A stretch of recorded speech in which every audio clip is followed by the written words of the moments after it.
Hey everyone, welcome back to the Deep Research Podcast. Good to be back. Today, we're jumping straight into, well, a really critical issue. It's been reshaping the Middle East landscape right before our eyes. Absolutely. We're talking about the recent, pretty dramatic escalation between Iran and Israel. It's a big one. Yeah. So think of this as your way to quickly grasp the really complex dynamics here and what expert analysis suggests might actually happen next. We'll cut through the noise for you. And we're diving into quite a stack of sources you've shared with us.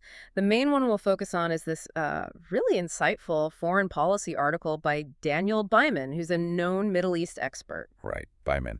And we're also looking at recent news reports, even some raw video accounts from the ground, things that capture the sheer reality of the situation. Yeah, those visuals, the sources really highlight the gravity of this moment, especially the events around Iran's unprecedented direct targeting of Israel's Ministry of Defense in Tel Aviv. That specific event, it wasn't just another headline, was it?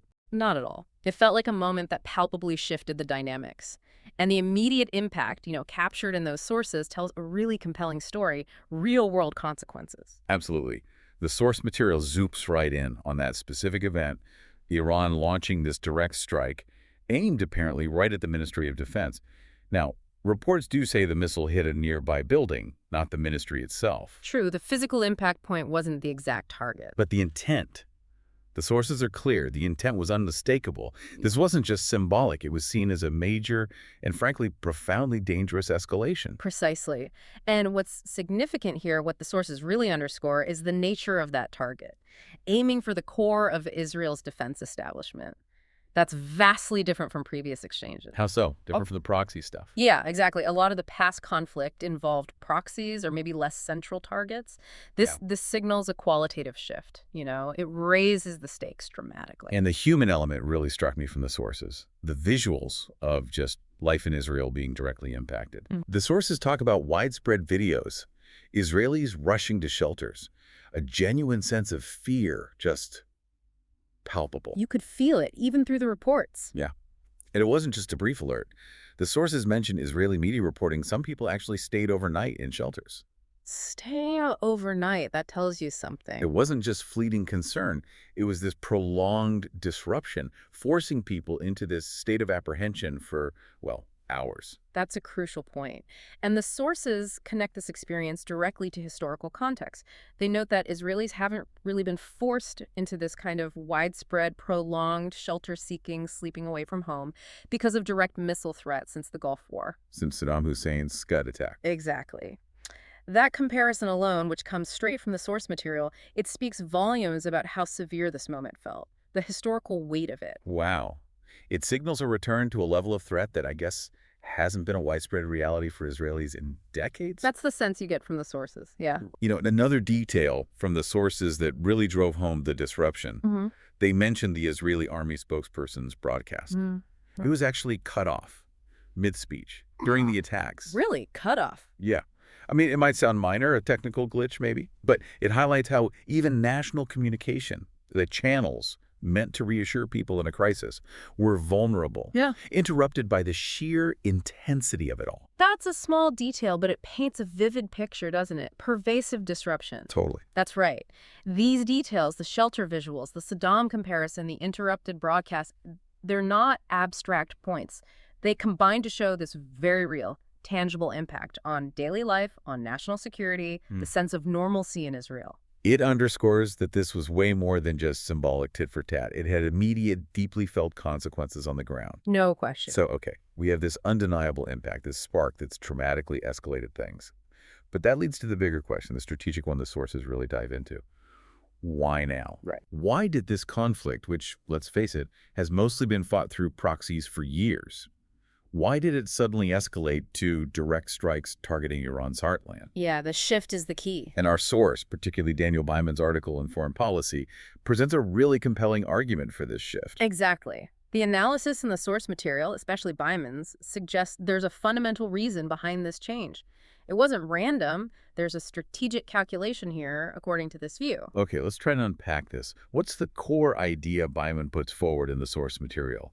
Why the direct confrontation now? Well, the source relays Byman's argument, and it's basically this. Hmm. The direct escalation happened because what's often called the axis of resistance. Right, Iran's network of proxies and allies. Exactly. Or, as the source notes, Netanyahu sometimes calls it the axis of evil.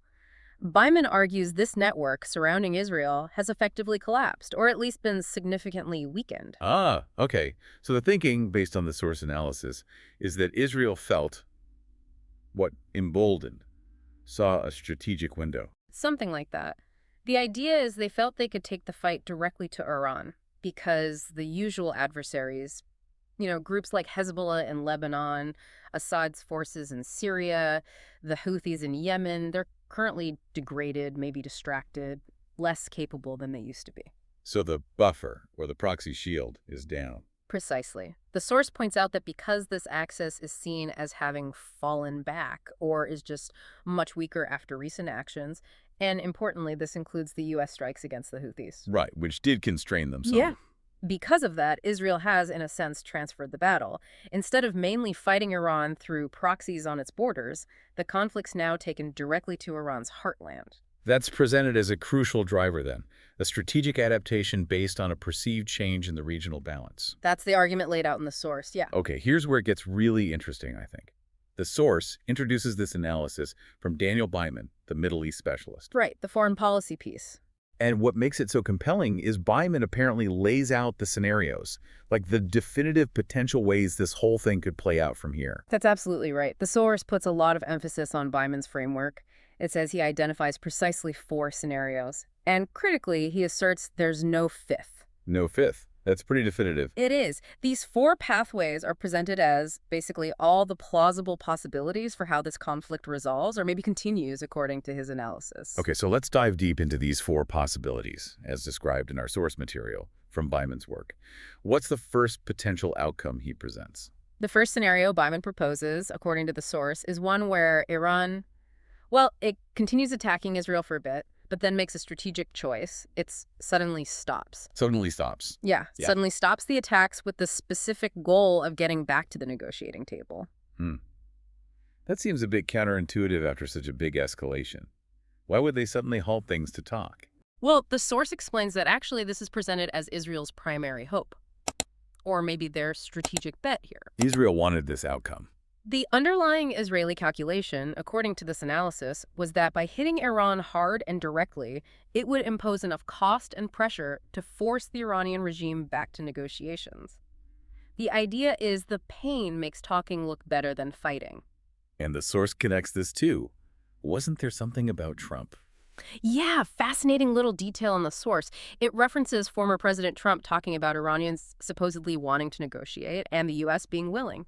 Even floated Oman as a possible meeting place. Interesting diplomatic backdrop there. It is. The broader strategic thinking in this scenario, as the source describes it, is that Iran, having taken these hits, feeling the pressure, would ultimately listen to what the source calls the Israeli voice of reason and choose the perceived safety of diplomacy. Okay, now, if this happens, Iran stops, comes to the table, the source frames it very specifically. It calls it an unnatural victory for Israel. Why unnatural? It's called unnatural, as the source details it, because even if they get negotiations, even if there's some kind of de-escalation or peace, Iran would have already taken significant harsh blows. Right, losses. Yeah, lost leaders, critical infrastructure maybe, and crucially, its skies would effectively be open, vulnerable to future Israeli attack. Open, even after a ceasefire deal. That's the striking point the source highlights. Even after peace or a pause, Israeli aircraft would likely continue targeting Iran, essentially treating Iranian airspace and territory like Lebanon. Like Lebanon. But the distance, it's huge, 1,500, 1,600 kilometers. Exactly. The source notes that immense distance, but still suggests Israeli planes would conduct raids into Iran whenever they felt there was a threat, operating as if Iran was just another border territory like they do over Lebanon or Syria against Iranian-linked targets. Wow. So this persistent vulnerability, even with peace, is what makes the victory feel unnatural or incomplete. That's the idea presented. Yeah. What factors might push Iran towards this? Stopping and negotiating. What does the source say? The source points to a few pressures.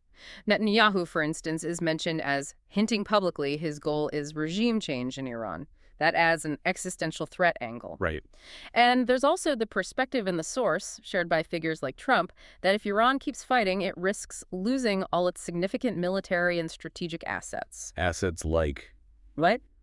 missile depots. Yes, the source specifically mentions surface missile depots were hit.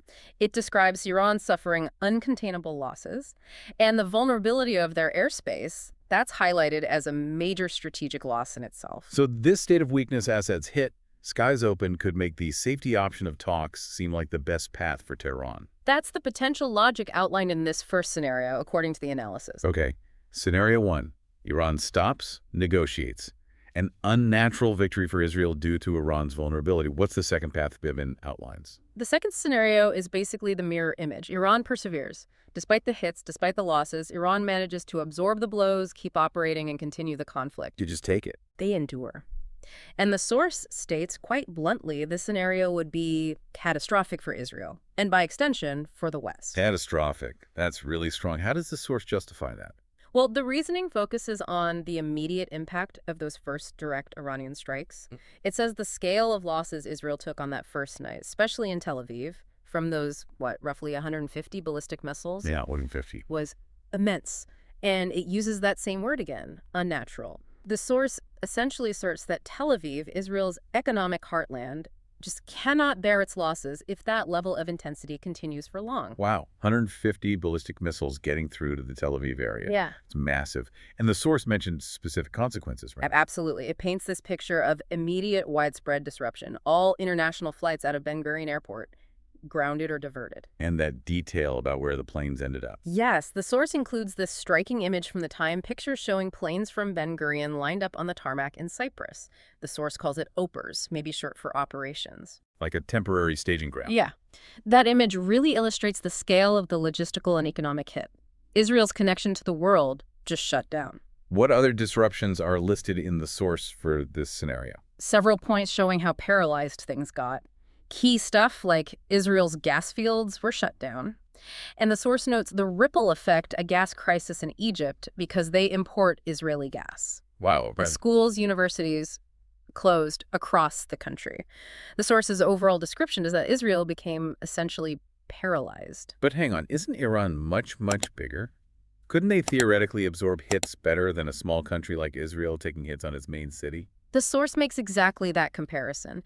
It emphasizes Iran's huge size, 1.648 million square kilometers, versus Israel's much smaller area, Right. as it claims, the source notes, acknowledging border disputes. The source argues Iran, being so large and dispersed, is inherently hard to defeat or cripple with just a few strikes. You can't just knock out a country like that easily. Does the source author offer a view on which scenario, 1 or 2, is more likely? The author does offer a personal take here. They state they believe Iran persevering, absorbing the losses, might actually be the more likely scenario. More likely than Iran stopping. That's their stated opinion. But they immediately qualify it. It critically depends on the quantity and maybe even more importantly, the type of losses Israel suffers. Type of losses. Are there specific kinds that would be particularly bad for Israel, enough to make them stop? Yes, the source singles out one specific type of loss as a potential war stopper.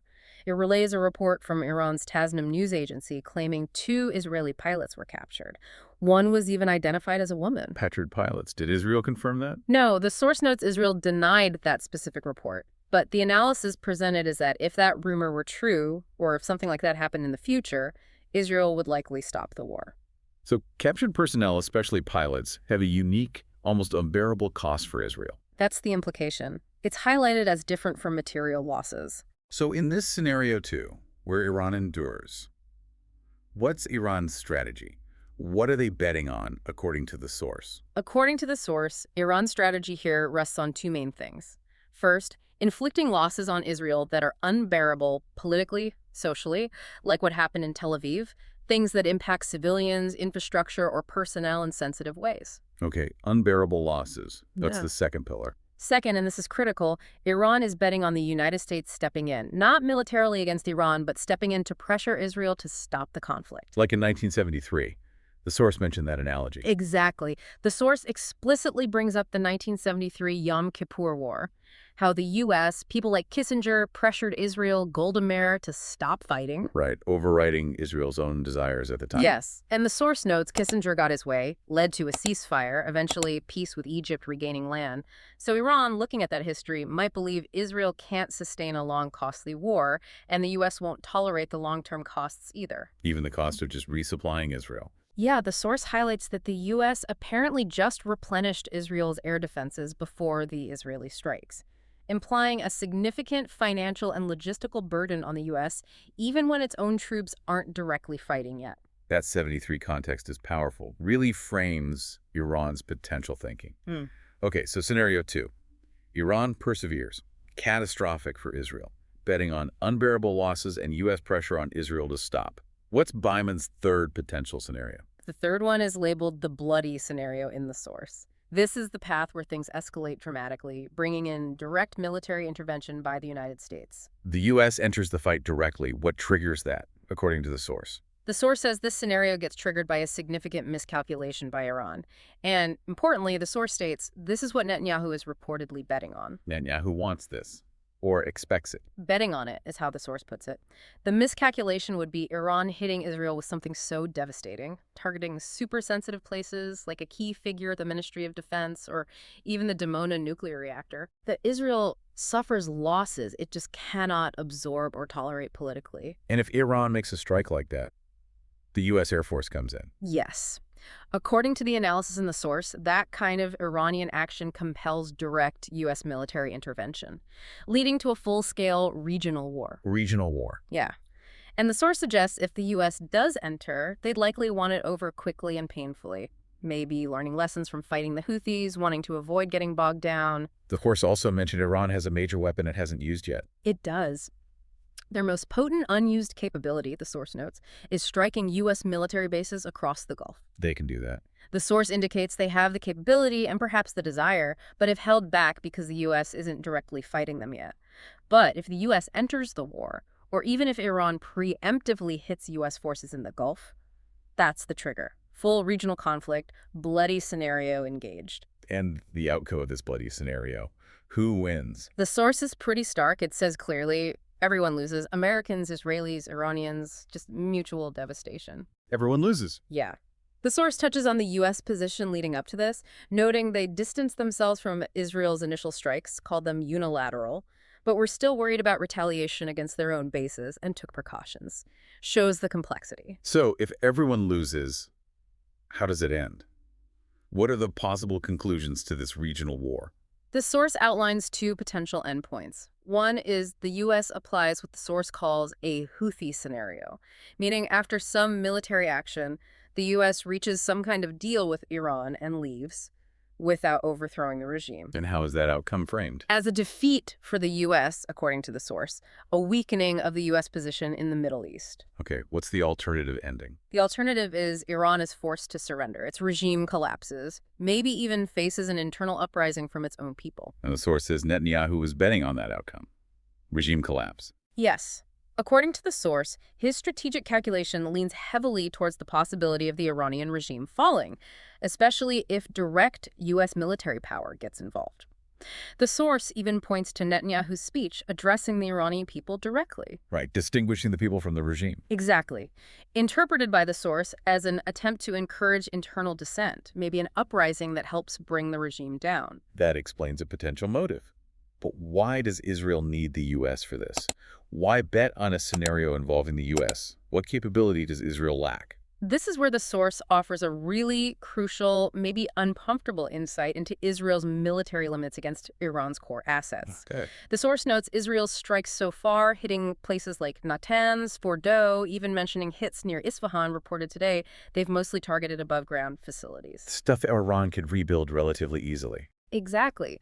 The source argues Iran can repair or rebuild that stuff maybe in just a few months. The critical limitation hinted at by the source through Netanyahu's positioning is that Israel lacks the capability to destroy Iran's most vital nuclear facilities, the ones buried deep underground in mountains. Ah, so Israel needs the U.S. bunker busters. The heavy bombs delivered by big bombers to reach those deep, hardened sites. Precisely. The source suggests Israel's long game, especially on preventing an Iranian nuke, relies on the U.S. military's unique power to hit those core underground elements of the nuclear program. Stuff Israel just can't reach effectively on its own. That makes sense strategically. And the source adds another layer, Netanyahu reportedly hinting the U.S. is pressuring him now to stop the war, which might explain why he'd favor a scenario that could force overwhelming U.S. involvement, potentially overriding Washington's calls for restraint. Wow. That's incredibly clarifying from the source. Okay, scenario 3. The bloody path. Triggered by Iranian miscalculation, U.S. intervenes, everyone loses, ends with either a U.S. withdrawal or Iranian regime collapse, which Israel might want to hit underground sites. What's the fourth and final scenario? The fourth and final one from Byman, as described in the source, is called the Eternal War, or simply a war of attrition. Eternal war. Yeah.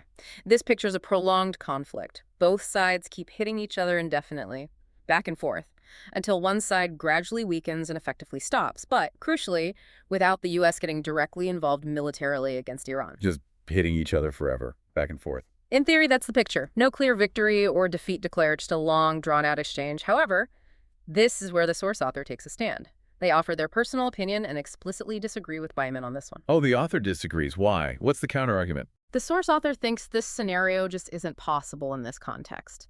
Their main point is that in conflicts this intense, one side will eventually break.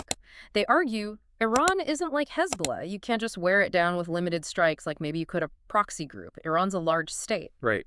And they bring in another writer, Tom Nichols, referencing the idea that preemptive strikes, which Israel claims its actions are, don't end wars, they tend to inflame them, making a perpetual low-grade conflict less likely once it's escalated this far.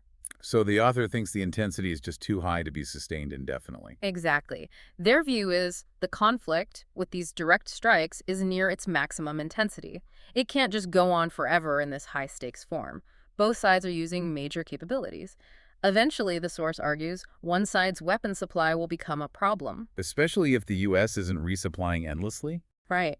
The source specifically notes that in this scenario, where the U.S. isn't formally at war with Iran, America probably won't resupply Israel indefinitely. So Israel's capacity for a long, high-tempo fight could be limited, meaning even without a surrender, one side will eventually have to stop meaningful resistance due to attrition. And if this endless war scenario somehow did happen or just dragged on, what are the consequences according to the source? The source author is very clear. Severe regional impact. They say it would be catastrophic for us as Arabs, specifically pointing to the Gulf region. The Gulf states. Why them in particular? The argument is the Gulf economies just can't absorb the disruption. The source mentions the impact on shipping in the Arabian Gulf, not necessarily a full Hormuz closure maybe, but just general sustained disruption to ships, to commerce. Which they rely on heavily. Hugely. The source emphasizes the Gulf states can't handle that kind of hit for long. And oil prices, they were already high. Yeah. The source notes prices were already up significantly in a prolonged war. Much, much higher. Global impact, sure, but especially damaging for the Gulf states themselves, even as producers, due to instability and export disruption. Makes sense. The source also mentions Iran, in this scenario, would likely set up groups to target Israeli interests globally, mirroring Israel's reported ability to operate inside Iran, like launching drones from there. Tit for tat, but drawn out. Okay, so those are Byman's 4 scenarios from the source. Yeah. And the source author agrees with Byman that there's no fifth. They seem pretty firm on that. Very firm. The source author aligns with Byman's structure, basically saying any other outcome you might imagine would ultimately fall into one of these 4 categories anyway. How so? Can you give an example from the source? Yeah, they give examples. Like, if Israel couldn't continue fighting, they wouldn't announce defeat. They'd probably get the U.S. to push for negotiations on easier terms for Israel, which ends up looking like scenario 1 or maybe an outcome of scenario 3. And if Iran's regime was collapsing while fighting? Same idea. They wouldn't likely announce surrender. They'd probably signal willingness to negotiate again, maybe to save face or buy time. Again, fitting the mold of a negotiated stop, possibly leading into a post-regime situation. So yeah, the source author feels these 4 really cover the fundamental end states or dynamics. It really is a clarifying framework, isn't it? For such a complex, potentially chaotic situation, looking at these paths helps structure the possibilities, even if we don't know which one will play out. Absolutely, it cuts through some of the noise. And as the source author notes, when the source was written, none of these were fully realized yet. Scenario 1, Iran stopping, hadn't happened. Scenario 3, U.S. intervention, not triggered. Scenario 4, eternal war. The author didn't think it was sustainable anyway. So we're still in a critical phase, moving towards one of these, maybe? That's the sense. The situation escalated, but it hasn't settled into one of these definitive outcomes yet. Still very much in flux. The source author does wrap up with a personal reflection on watching this. Yes, they do. It's included as a personal observation.